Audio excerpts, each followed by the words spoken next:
RSS प्रमुख मोहन भागवत ने बयान दिया कि लिंचिंग हिंदुत्व के खिलाफ है और ऐसा करने वालों पर बिना किसी भेदभाव के सख्ती के साथ कार्रवाई होनी चाहिए।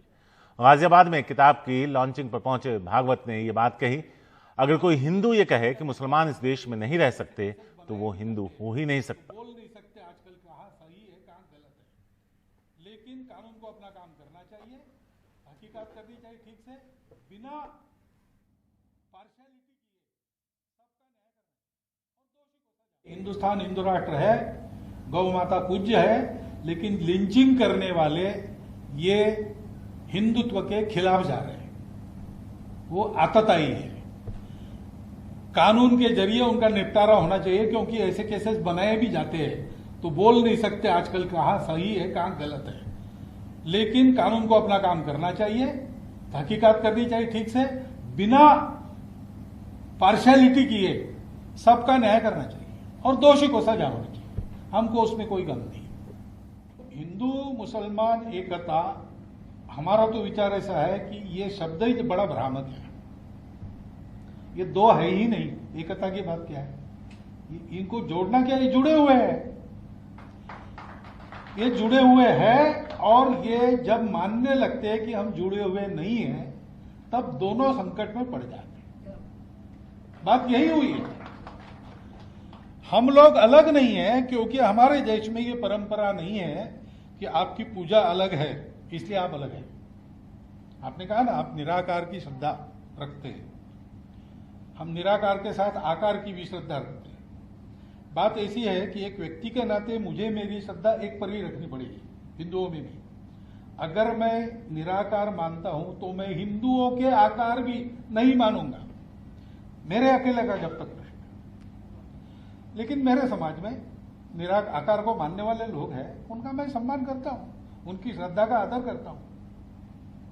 उनकी श्रद्धा का आदर करने से मेरी भक्ति पे कोई अगले चुनावों के लिए मुसलमानों के वोट पाने का भी प्रयास नहीं है, क्योंकि हम उस राजनीति में नहीं पड़ते।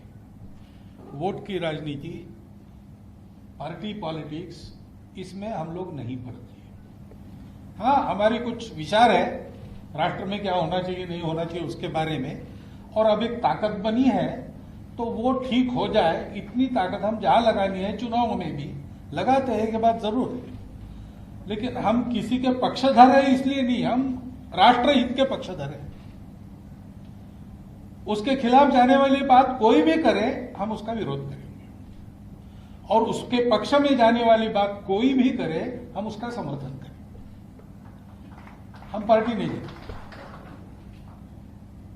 इसलिए ये कोई पॉलिटिकल एक्सरसाइज नहीं है, हम पॉलिटिक्स में नहीं पड़ते। Vote politics, vote bank politics, party politics, इससे हम तय करके हम उसमें जा सकते हैं, हमारी ताकत है, लेकिन हम नहीं जाएंगे क्योंकि हमने ये तय किया है पहले से, हमको कुछ पाना नहीं है। ये देश अपना है, ये समाज अपना है, उसके भलाई के लिए ये करना आवश्यक है। कोई माने ना माने, हमको करना है। हमारा क्या होगा हमको परवाह नहीं, हमारा कुछ भी हो जाए, हमारे समाज का तो भला ही होगा। इस ढंग से खड़ा रहना पड़ेगा। एकता की आधार भूमि अपनी मातृभूमि, अपनी ये परंपरा, संस्कृति और हमारे समान पूर्वज, उनका गौरव। बाकी हमारे यहां सब स्वतंत्रता है, कुछ नहीं बदलना पड़ता है। और हिंदू संतों के मुसलमान शिष्य है, हिंदू संतों ने मुसलमान शिष्यों को जो मंत्र दिया है वो संस्कृत का नहीं दिया है, वो कुरान पाक में कुछ नाम वहां से निकाल के दिया है। ऐसे बहुत उदाहरण है। अब इसको हमको पहचानना चाहिए, इसको पकड़ के चलना चाहिए और इस निश्चय के साथ चलना चाहिए। रास्ता लंबा है, आप तो कह रहे हैं कि हम मंजिल तक आ गए, ये मंजिल नहीं है, ये अब चलना प्रारंभ यहां से करना पड़ेगा, मंजिल बहुत दूर है। और हमारे सहयोगी अखिलेश शर्मा हैं हमारे साथ। अखिलेश, अगर देखें तो 2014 से जब से एनडीए की सरकार बनी है, लिंचिंग एक बड़ी समस्या है। इसको लेकर हर स्तर पे बयान आते रहे, बात लोग रखते रहे, लेकिन जमीन पर बहुत कुछ बदलता नहीं दिखा है। कार्रवाई भी हुई है। मोहन भागवत जी का यह बयान, यह कहना कितना असर डालेगा जमीन पर इस तरह की घट रही घटनाओं को रोकने में? देखिए, निश्चित तौर पर ये बड़ा कदम है, बड़ा बयान है आरएसएस प्रमुख मोहन भागवत का। स्पष्ट तौर पर वो ये कह रहे हैं कि जिस तरह से लिंचिंग की घटनाएं होती हैं वो किसी भी तरह से जायज नहीं है, कानून को इनके खिलाफ कड़ी कार्रवाई करनी चाहिए।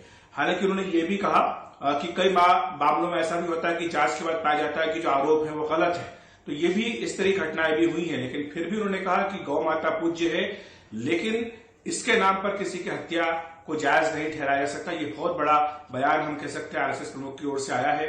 साथ ही उन्होंने हिंदू मुस्लिम एकता को लेकर के भी अपनी बात रखी है। वो ये भी कहते हैं कि हिंदू मुसलमान अलग नहीं है, इसलिए एकता की बात कहां से आई।